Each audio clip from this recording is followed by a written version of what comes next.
영어를 처음 배우실 때 영어가 어떻게 느껴지셨는지 궁금합니다. 영어가 정말 재미있고 쉽게 느껴지셨습니까? 아니면 어렵게 느껴지셨습니까? 저 같은 경우는 굉장히 어렵게 느껴졌는데요. 그 이유가 영어 자체가 어렵다기보다 영어를 배우는 과정, 그 언어 자체가 어려웠던 것 같습니다. 예를 들어서 영어에서만 배우는 특이한 단어들이 있죠. 한국어인데 이해할 수 없는 한국어. 예를 들면은 3인칭 단수 현재. 3인칭 단수 현재란 말을 우리나라 한국 사람들에게 얘기했을 때 무슨 얘기를 할까요? 영어 공부할 때 들어본 적이 있다 라고 하겠죠. 그러나 이제 중학교, 고등학교 다닐 때 영어를 좀 멀리 하셨던 분들은 그 뭐지? 못 알아먹으실 겁니다. 그리고 당연히 영어를 잘 배우시지 않은 윗세대 분들은 3인칭 단수 현재 당연히 잘 모르시죠. 한국인들이 잘 모르는 그런 한국어로 저희들이 영어를 배우기 때문에 영어를 잘 알 수가 없습니다. 저희들이 어떤 것을 배울 때 그것을 가르치는 도구인 언어가 제대로 이해가 되지 않을 때 어떤 결과를 낳는지 한번 극단적이지만 예를 한번 들어보겠습니다. 네, 저기 12 곱하기 24를 한번 해보겠습니다. 12 곱하기 24 여러분 다 아시죠? 자, 그런데요, 이렇게 쉬운 것을 제가 한번 아주 어렵게 한번 설명해 드리겠습니다. 저희들이 이거 배울 때 위에 숫자, 아래 숫자, 위에 숫자에 앞에 있는 숫자, 뒤에 있는 숫자, 또 앞에 있는 숫자, 뒤에 있는 숫자 이렇게 공부하셨을 겁니다. 그래서 이렇게 곱하고 이렇게 곱하고 이렇게 곱하고 이렇게 곱하면 답이 나오죠. 굉장히 쉬운데요. 이것을 제가 엄청 어렵게 한번 설명해 보겠습니다. 제가 말을 만드는 겁니다. 자, 일단은 여기 위에 있는 거를 상단이라고 하겠습니다. 상단. 위에 있는 거니까요. 숫자이기 때문에 상단수라고 하겠습니다. 밑에 거는 아래에 있죠. 그래서 하단이라고 하겠습니다. 그리고 숫자이기 때문에 하단수라고 제가 이름을 붙이겠습니다. 그리고 이것은 이제 뒤에 있는 숫자이기 때문에 후수라고 하겠습니다. 뒤후 숫자수. 이거는 이제 전수라고 하겠습니다. 전수. 그리고 이것도 이제 후수죠. 후수. 이거는 이제 전수라고 제가 부르겠습니다. 결국은 상단수의 전수 후수와 하단수의 전수 후수가 있습니다. 이것을 곱하는 방법이 있는데요. 자, 상단수의 후수와 하단수의 후수를 먼저 곱합니다. 2, 4, 8. 그리고 하단수의 후수와 상단수의 전수를 곱합니다. 1, 4는 4. 그리고 한 칸 내려와서 하단수의 전수와 상단수의 후수를 곱합니다. 2, 4. 그리고 하단수의 전수와 상단수의 전수를 곱합니다. 1, 2는 2. 그리고 더하는 것이죠. 이렇게 됐습니다. 자, 어떠세요? 어떤 느낌이 드십니까? 이제 전수, 후수, 상단수, 하단수, 후수, 전수. 저희들이 이미 이 곱셈을 어떻게 하는지 알고 있죠. 그래서 어떻게 어려운 말을 써도 이제 코웃음이 나실 겁니다. 그런데 이런 것을 초등학생이나 중학생들, 한자에 잘 익숙하지 않은 학생들이 배울 때는 어떤 느낌을 가질까요? 당연히 외국어 같습니다. 그리고 무슨 엄청난 5차 방정식 같은 느낌이 분명히 들 겁니다. 저희가 영어를 배울 때 같은 느낌을 받습니다. 자, 예를 한번 들어보시죠. 자, 사역동사가 있습니다. 저희들 많이 들었던 얘기인데요. 여러분 사역동사 많이 알고 계시죠? have, 시키다, make, 시키다, let, 시키다. 그리고 준사역동사 그렇게 해서 help를 씁니다. 이런 동사들은 뒤에 사람이 나오고 다시 뒤에 동사가 나올 때 뒷동사 앞에 to를 쓰지 않고 원형만 쓰게 되어 있죠. 여러분 이 문법 귀에 못이 박히게 아마 배우셨을 겁니다. 이런 동사들을 사역동사라고 여러분 배우셨을 텐데요. 근데 사역동사란 말이 도대체 어디서 나온 말일까요? 저희들은 왜 이것을 사역동사라고 부를까요? 오늘은 제가 여러분에게 일본어와 관련된 얘기를 계속 드릴 것 같습니다. 사역이라는 단어는요. 저기 한번 뒤에 한번 넘어가 볼까요? 네, 사자가 일을 시키다 사자입니다. 일을 시키다 사. 그리고 역은 일역입니다. 일역. 그래서 사역이 되고 동사는 저희들이 동사라고 배우고 있죠. 결국은 일을 시킨다라는 뜻을 가진 동사라는 뜻입니다. 문제는요, 저희가 사역이라는 말 자체를 거의 쓰지 않는다는 뜻입니다. 저희 한국인들이 사역이라는 표현을 언제 쓸까요? 가끔 교회에서 사역을 하신다, 뭐 그런 얘기 많이 들어보거든요. 근데 그 사역도 이 사역인지 저도 잘 모르겠습니다. 결국은 한국인들이 평생을 한국에서 살아도 이게 사역 동사가 무엇을 의미하는 말인지 정확하게 확신하기 어려운 상황에 있다는 사실입니다. 그런 언어로 또 다른 외국어인 영어를 배우기 때문에 이건 말 그대로 봉사가 봉사를 인도해서 또 어두운 길을 가고 있는 겁니다. 그러니 영어가 어렵게 느껴질 수밖에 없죠. 여러분께 이제 질문을 하나 드리고 싶습니다. 사역 동사를 좀 전 제가 말씀드렸던 것처럼 일본어로 뭐라고 할까요?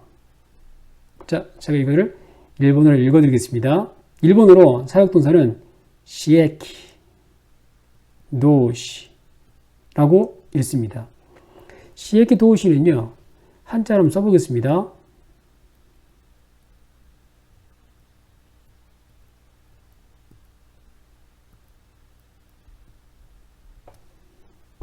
어디서 많이 본 것 같지 않습니까?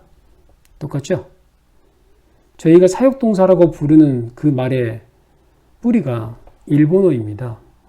일본 사람들은 사역동사를 시에키도시라고 하고 우리나라는 그것을 우리나라식 음을 가지고 음만 읽어서 사역동사라고 읽습니다. 그런데요, 우리나라 사람들이 느끼는 이 어감하고 일본 사람들이 느끼는 그 어감은 다릅니다. 일본 사전을 잠깐 보겠습니다. 자, 일본 사전을 봤더니요, 시에키라고 되어 있네요. 시에키, 사역이죠. 명사입니다. 그리고 동사라도 쓰인다고 되어 있네요. 다른 사람을 사용해서 일을, 시고토, 일인데요. 시고토가 꼭 이제 일입니다. 일을 사세로 시키는 것, 이렇게 되어 있습니다. 결국 다른 사람에게 일을 시키는 것을 사역, 시에키라고 부른다고 되어 있습니다. 두 번째로 문법에서 그 밖에 그 일을 하도록 시키는 것을 나타내는 어법, 이렇게 되어 있습니다. 결국은 세르, 시키다, 사세르, 시키다, 이런 식으로 되어 있네요. 결국은 일본 사람들은 사역이라는 뜻 자체가 시키다 라고 하는 뜻인 것을 알고 있는 겁니다. 우리나라는 이런 언어를 쓰지 않죠. 말씀드렸다시피 영어 문법 배울 때 비로소 사역동사라는 말을 배우고 그게 뭐지? 그냥 뒷동사 앞에 to를 쓰면 안 되는 거래. 이렇게 배우는 거죠. 결국은 정확한 언어의 의미를 모르고 또 어렵게 다른 나라 영어의 문법을 배우기 때문에 더 어려워지는 겁니다. 또 다른 예도 한번 들어볼까요? 지각동사가 있습니다. 저는 처음에 지각동사를 배울 때 제가 학교 다닐 때 별명이 지각대장이었거든요. 제가 지각을 많이 했습니다. 지각대장. 제가 밤마다 그때 당시에 흑백으로 나오는 영화, 수요명화, 토요명화, 주말의 명화, 명화극장. 그것을 다 보느라고 밤에 12시 넘어서 자고 그랬거든요.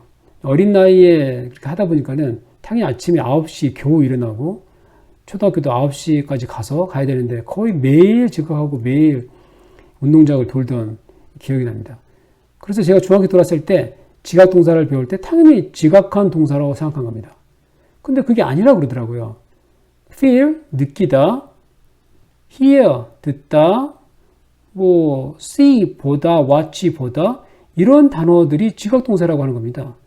그러면서 뒤에 동사가 나올 때 뒷동사 앞에 to를 쓰지 못하고 원형을 쓰든가 아니면 ing를 쓰면 된다라고 하더라고요. 일단은 무조건 외워야 되는데요. 근데 왜 지각동사라고 하는 거죠? 그 이유를 잘 모르겠더라고요. 그 뒤에 알게 된 거죠. 지각동사를 한자로 한번 옮겨볼까요? 보시죠. 네, 지각동사라고 합니다.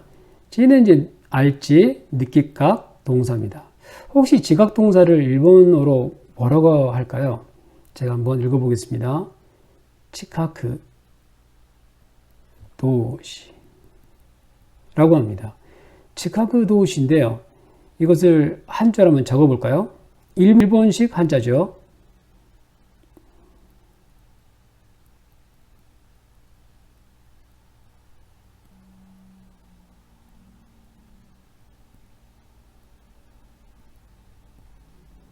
이렇게 씁니다. 이 각자는요, 이 정자 각자를 일본 사람들이 이렇게 약자로 쓰는데요. 일본 사람들이 이것만 씁니다. 지각동사입니다.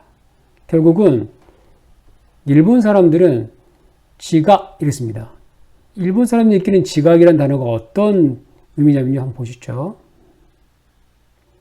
치카크, 지각, 감각기관을 통해서 외계의 사물을 분별하고 그리고 파악하는 움직임, 시각, 청각, 취각, 그리고 미각, 촉각 등 이렇게 나옵니다.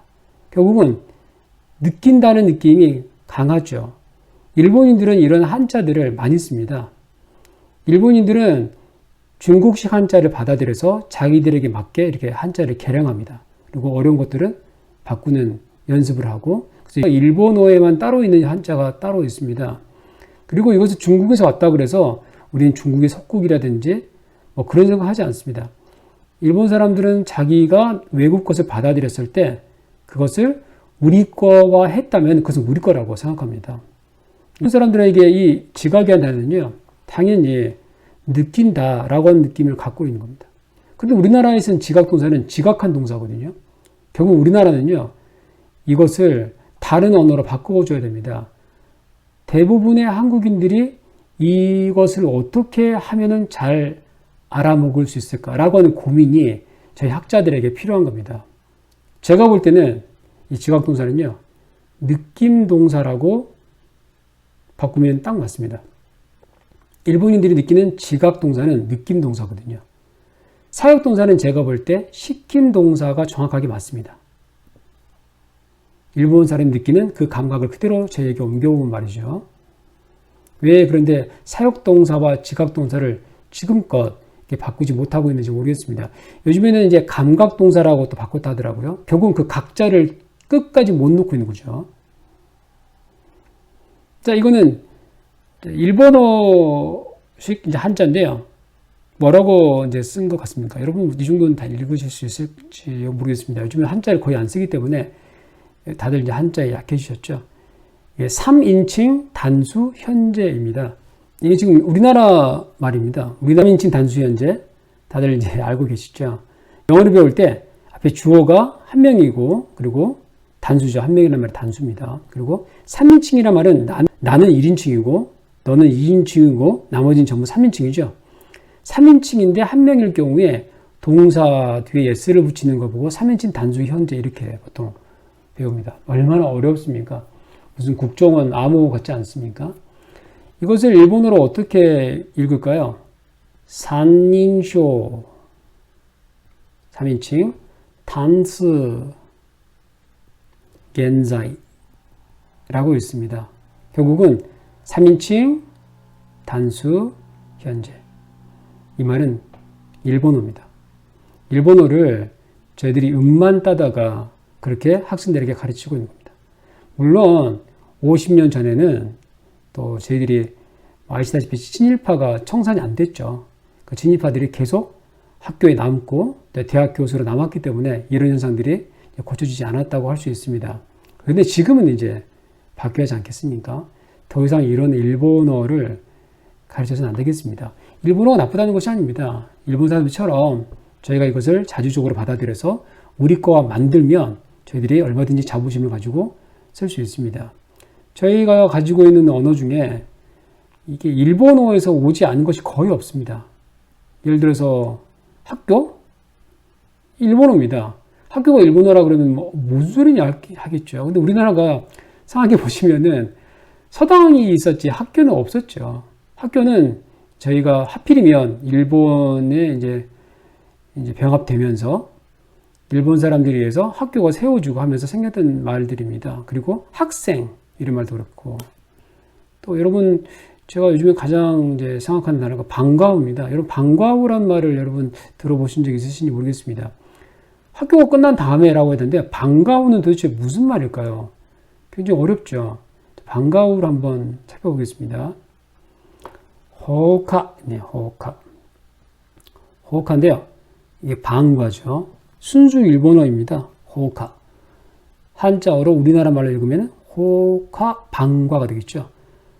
그날의 その日の定まった家業が終わること、그날에 정해진 과업이 끝나는 일, 뒤에 후를 붙여서 자주 쓴다. 이렇게 되어 있죠.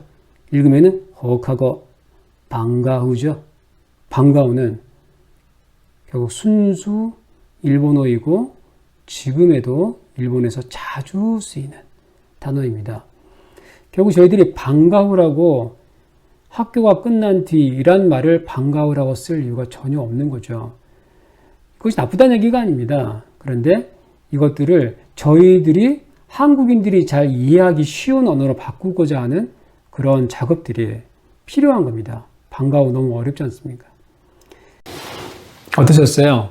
우리나라 말과 또 일본 말의 차이가 느껴지십니까? 저희들은 그동안 한국어로 영어를 배운 것이 아니고 일본어로 영어를 배웠던 겁니다. 그래서 영어 자체가 어렵다기보다 영어를 이해하기 어려웠던 이유 중에 하나가 무슨 말인지 모르고 무조건 외우고 무조건 의미가 통하지 않으면서도 그 음절들을 외워가야 하기 때문에 어려웠던 겁니다. 저희 사전도 마찬가지입니다. 영어를 저희들이 한국어로 이제 옮겨서 외우지 않습니까? 근데 그 언어들이 너무 일본어적인 부분들이 많습니다. 예를 들어서 usually가 있죠. usually는 원래 평소 때의 그런 뜻입니다. 그런데 우리는 보통 이렇게 외우죠. 보통 이렇게. 왜 보통 그럴까요? 평소에 라고 외우면 정확하게 저희에게 다가오거든요. 제가 의심하는 부분이 있습니다. 당연히 일본어죠. 일본어에서 보통이라는 말이 있습니다. 후츠라는 단어인데요. 후츠라는 단어는 우리나라 말로 평소라는 뜻입니다. 평소에라는 뜻입니다. 그 단어를 한자 그대로 옮기면 우리나라 말로 보통입니다. 물론 평소란 말도 헤이소라고 일본 말이 있습니다. 의미가 다른 것은 아닙니다. 비슷비슷한데요. 저희들이 느끼기에 usually는 확실히 평소에, 또 usual은 평소 이렇게 외우는 것이 좋습니다. 예를 든 것인데요. 그 외에도 어떤 단어들을 외울 때 꼭 이렇게 한자어로 외울 필요가 없는, 한자어로 외웠을 때 이해가 되지 않는 단어들이 되게 많습니다. 순수 한국어로 되도록이면 어떻게 옮겨볼까 고민하는 작업들이 필요합니다. 저는 그 작업들을 해오고 있습니다. 단어들의 뜻을 되도록이면 우리나라 말로, 우리나라 순수 한국어로 옮겼을 때 좀 더 잘 써먹을 수 있는 부분들이 많이 있거든요. 예를 들어서 턴 같은 경우는 돌리다죠. 돌리면은 모양이 바뀌죠. 그래서 바뀌다 라고 됩니다. 턴의 원래의 의미는 결국은 돌다, 돌리다 그런 뜻입니다. 그래서 되도록이면 그 단어만 외울 때 나머지 것들은 응용해서 공부해서 얻을 수 있겠죠. 그 앞뒤 상황을 살펴보면 말입니다. 이렇게 외국어를 쉽게 접근하는 것이 중요합니다. 그래서 제가 제 영어의 이름을 가장 쉽게 공부하는 영어라고 지었습니다. 영어는 제가 볼 때 한국어보다 분명 쉽습니다. 한국어는 이것저것 다 들어있고 굉장히 복잡한 부분이 많습니다. 한국에서 굉장히 오래 살았지만 태어날 때부터 지금까지 오래 살았습니다.